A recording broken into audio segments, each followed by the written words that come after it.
News First, Newsline with Faraz Shaukat Ali. Hello there and a very good Tuesday morning to you. I'm Sonali Vanikapatake. This is Newsline.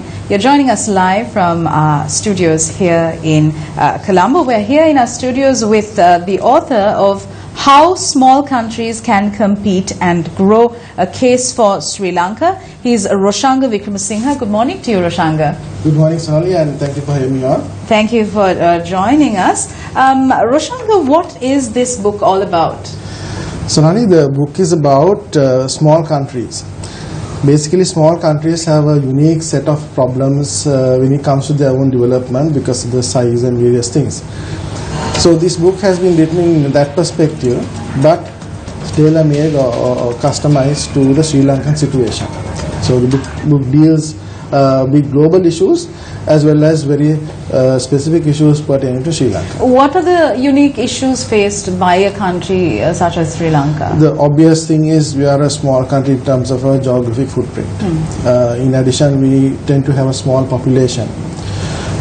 Small countries, especially island nations, are also highly susceptible to vagaries of weather, global warming and things like that. Also, there is a difficulty for small countries because economies are small to sustain foreign direct investment. Because when these countries, the economies fluctuate, capital will either flow out or flow in based on the global trends. So small countries tend to have difficulties in these areas, and because of this, their ability to invest in their own competitiveness is also diminished. So the book deals with some of those issues. Roshanga, just to keep this conversation non-technical and very comprehensible to our viewers as well, how does this book translate into real life? How can businesses, for example, in Sri Lanka use the knowledge imparted in this book? Okay, I'll give you an example. We tend to look at Sri Lanka and the opportunities within the Sri Lankan economy as highly land-based. But we are surrounded by the sea, which is a huge resource base for us. Businesses can definitely look at exploiting those resources. We have a 2,000-year-old history, but we are not a maritime nation. We can actually look at that area, for example, to develop our economy. We can, in fact, increase the dependency of our economy a lot more on the maritime resources than on our land-based resources like agriculture, traditionally agriculture and mining and things like that. Also, I've noticed in the book you've maintained an apolitical stance. Now, how do external factors such as political, socio-economic factors sort of play in when dealing with this situation? Yes, some of these effects are there for many years. I mean, they are not transient. However, the political factors could be transient because Sri Lanka has a policy cycle of around 5 years whenever a new government is elected. But some of these factors are in perpetuity. I mean, the size of the country does not change because the political parties change. So if we can deal with those issues in a long-term basis, then you can be quite independent of some of these influences based on what industry you are in. For example, if you take the education sector, a child coming into education right now needs to be taught skills or need to be given education that will empower him with skills in 15 years' time to get a job. If we don't change our curriculums, if we don't change our way of educating our children, we will be developing children who will come out of schools and universities in 15 years' time who are suitable for jobs that are currently available, which will not be the case because in 15 years there will be a completely different set of jobs that we would need to send our children to school. We would need our people trained in. So that's why I say this is a apolitical book. It has to be a long-term perspective, and certain decisions can be taken irrespective of our political cycle. Roshanga, it was very interesting that you used the education system example. Do you think that was a hypothetical example, or because we are dealing with the fact that our education system, the curriculums need reform? So how do you think your book could help, for example, restructure the Ministry of Education, perhaps? Yes, indeed. I mean, if you look at the purpose of the education ministry, we have to really look at what the purpose is. Is it just only educating people in the basic sciences and basic language skills and all that, or are we really looking at developing our human capital? That is, when you talk about human capital, it's about the resource pool you need to be productive citizens enough in the future economy. And also to compete globally. Globally, yeah. I mean, if we are unable to create economic value in the future, we cannot compete globally. A simple situation. I mean, if we are unable to create value internally, we cannot actually export those values, that value to another country or another another consumer pool. So first of all, we need to be able to create value here internally.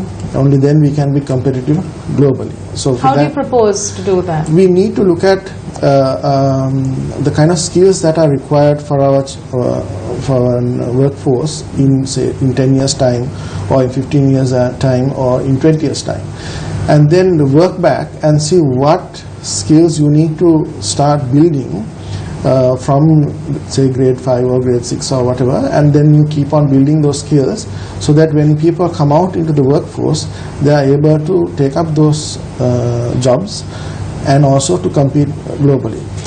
Otherwise, what will happen is because private sector companies will otherwise start to import workers because they don't have those resources here.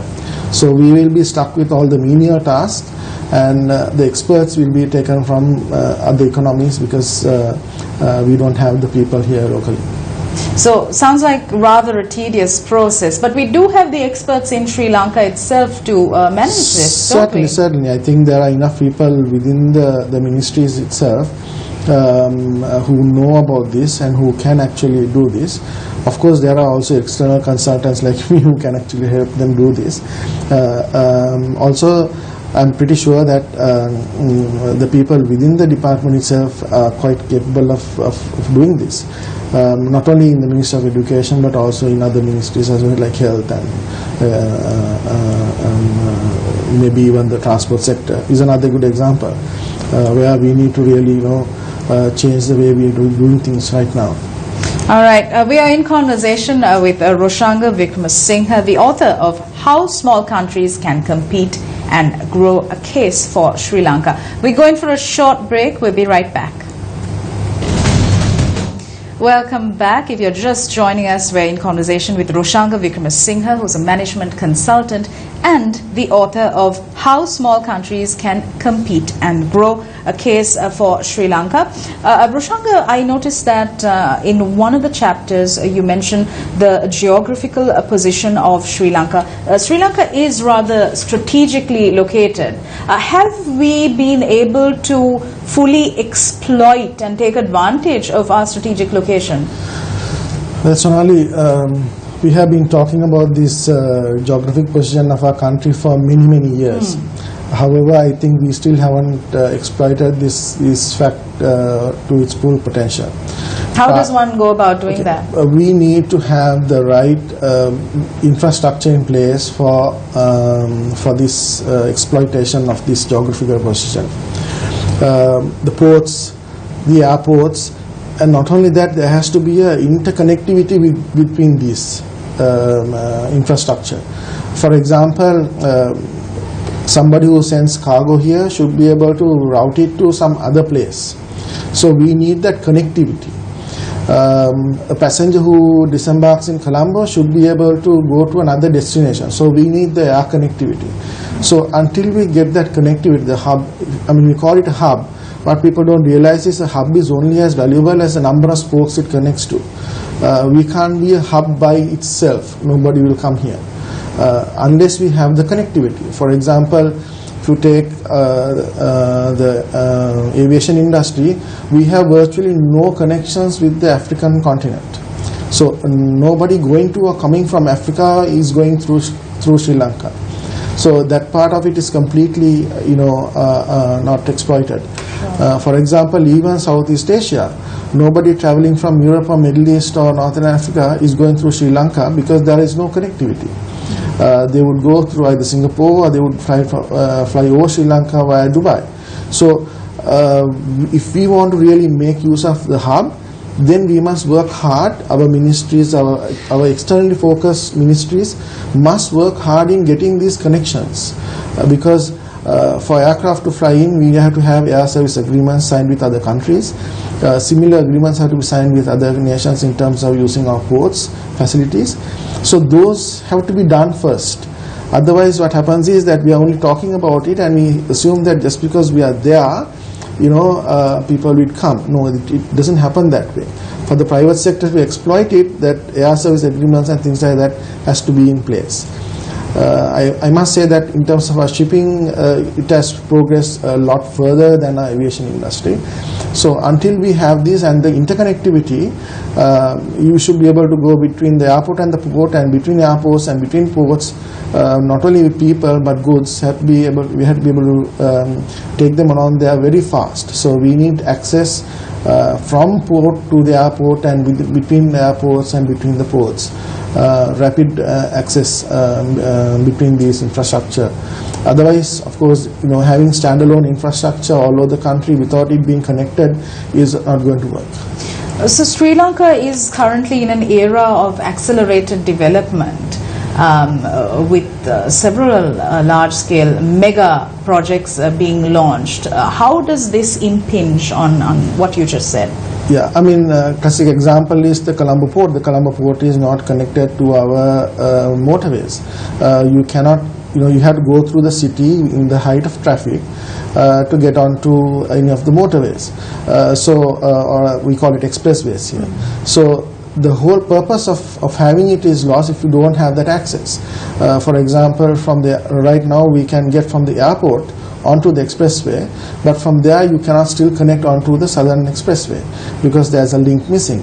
So government must always focus on that connection rather than additional extension. Additional extensions are required. However, the value, the utility of this infrastructure will be not there until you make that connection. So that's where you get the benefit to the large economy when it's connected.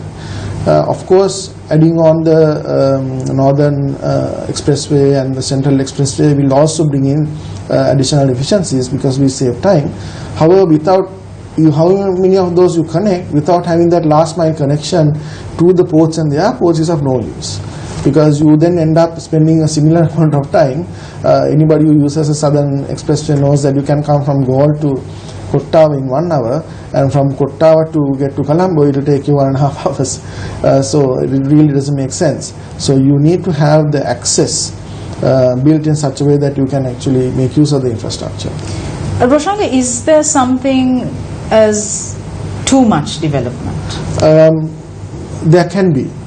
For example, you need to look at the utility of the infrastructure that you are building, and you have to weigh out the environmental consequences as well, because there is a point at which the environment cannot recover.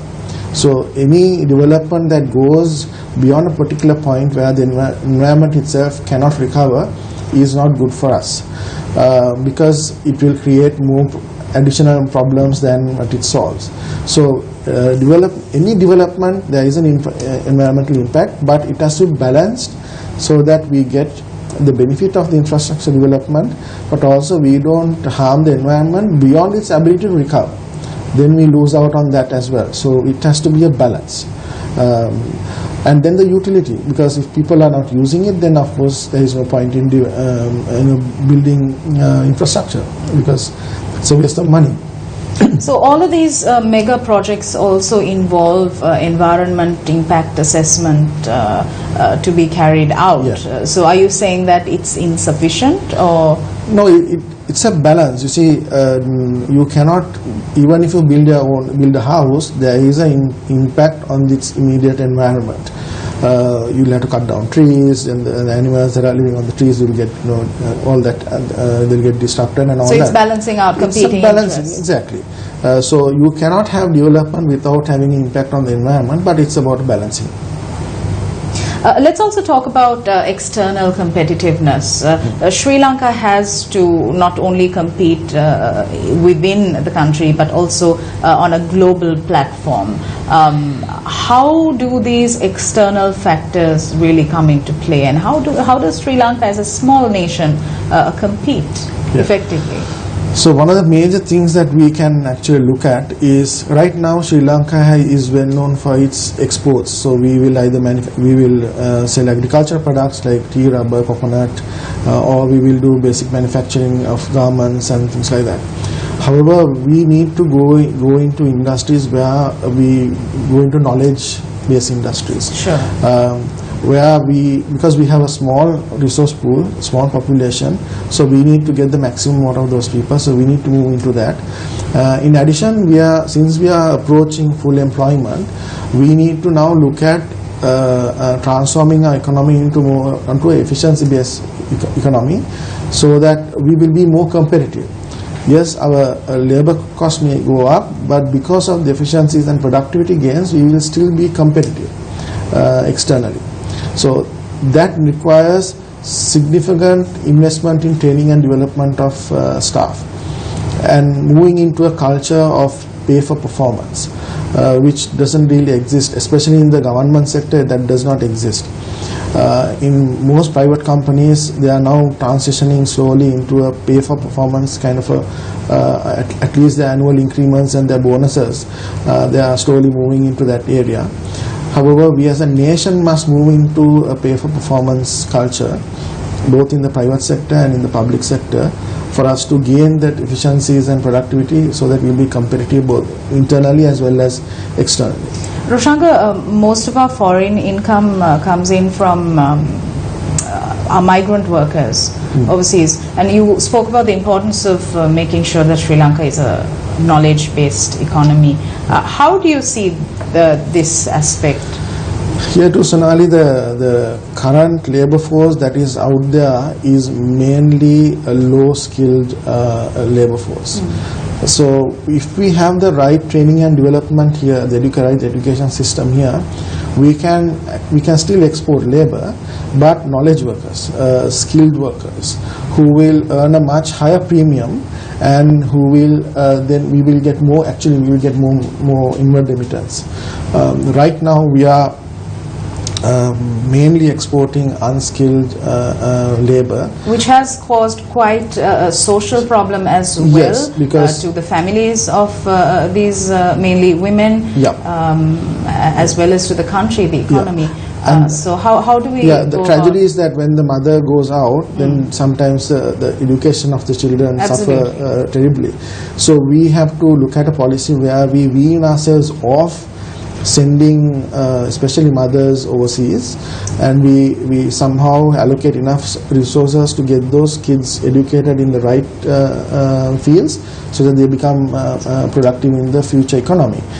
So it cannot be, you cannot ban these kind of things overnight. It has to be transitioned out over a period of time. So that too, as I say, it has to go beyond the political cycle. So this might take maybe not 5 years, it might take 10 years. So you have to look at a long period of time and put in policies that will wean off people from this kind of a cheap labor export. But it can be done. It can be done. It can be done. I think most other countries have taken the stance of actually banning. However, Sri Lanka can use a different approach, which is a transition into a, say, in 5 years' time or 10 years' time, that we stop exporting this kind of labor. Okay, so that was just a tip for our policymakers from Roshanga Wickramasinghe. If you're just joining us, he is the author of How Small Countries Can Compete and Grow, a Case for Sri Lanka. We're on to our final 5 minutes of the show.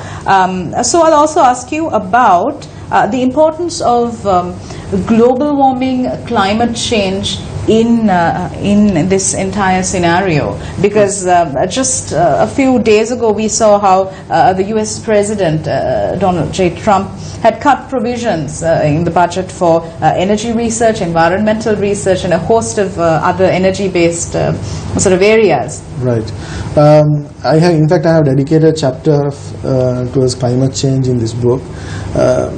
As I think I mentioned earlier, because we are a small island nation, and we have so many rivers that connect us to the sea, the biggest threat to Sri Lanka would be from the rising sea level.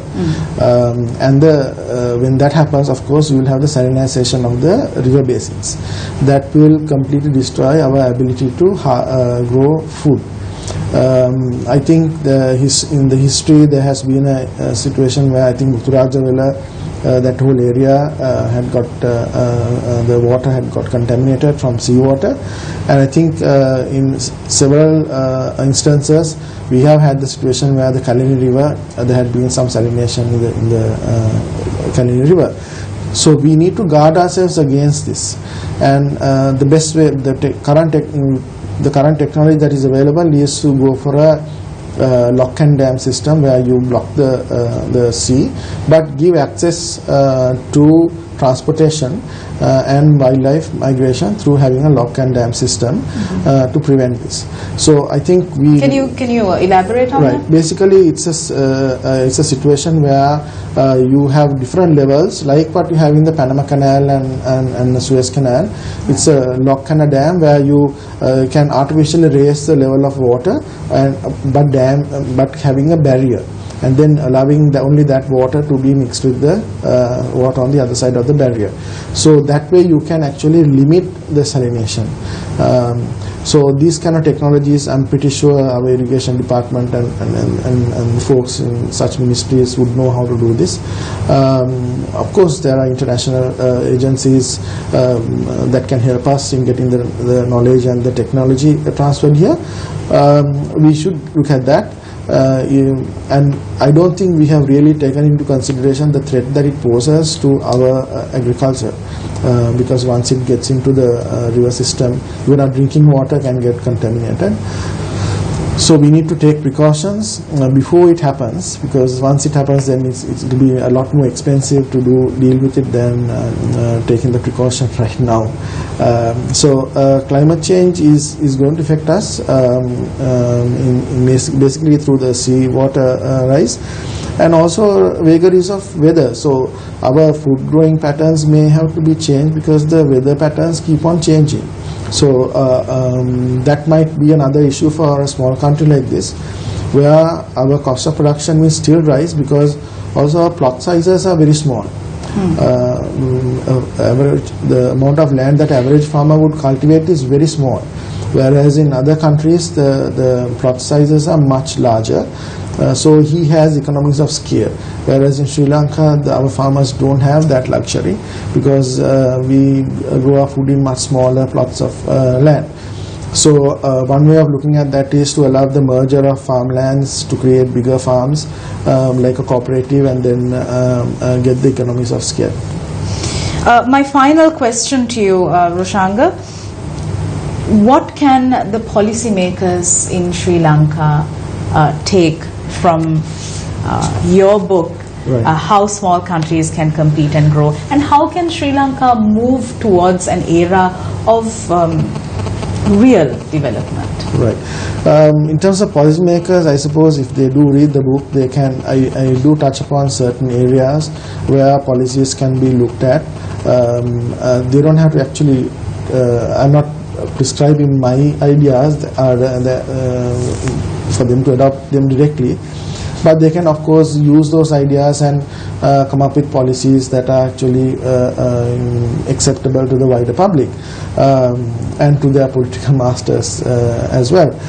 So in that way you can take some of the ideas, but I think really the opportunity for Sri Lanka is actually transitioning into a efficiency based economy and a knowledge based economy. So that's where we will be able to compete and really grow in the future, because the current way of going is not going to lead us to great wealth.